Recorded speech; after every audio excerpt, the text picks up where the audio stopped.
Voilà un véhicule que vous ne croiserez pas tous les jours. En ce début d'octobre, Renault a profité de la piste vitesse et rallye du pôle mécanique à l'Es-Cévennes pour tourner des images de la R5 Turbo 3E.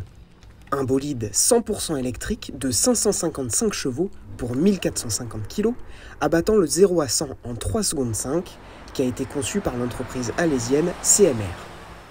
Renault et Ségula sont venus nous approcher pour un projet un peu particulier, un peu fou, qui était de reconstruire une R5 Turbo.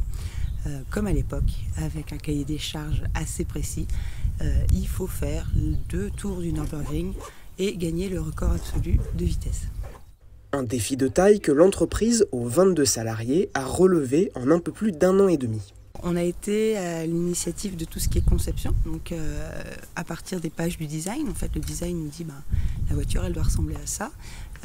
On a travaillé sur tout ce qui est élaboration de chacune des pièces, d'abord informatiquement, puis ensuite en termes de plasturgie, puisque la voiture est tout en carbone, toute la carrosserie, tout l'upper body, ce qui est au-dessus de la plateforme en carbone. Et c'est à Alès qu'on a fait ces pièces et qu'on a tout assemblé. On a été sélectionnés, c'est une reconnaissance énorme.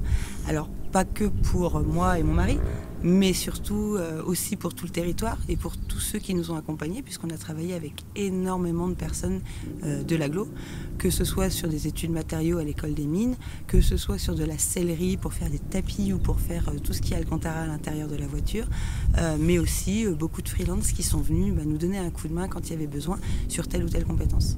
Tous les acquéreurs de ce bijou technologique découvriront prochainement une série sur son développement.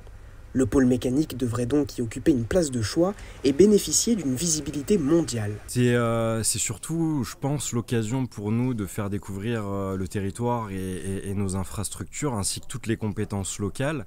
Et c'est un peu pour ça que le pôle mécanique a été créé. C'est un engagement politique de Christophe Riving, de Max Roustan, qui ont eu cette idée folle de créer le pôle mécanique pour y attirer des entreprises sur le territoire. En 1995, le pôle mécanique a été pensé pour faire du développement industriel. Les choses ont évolué.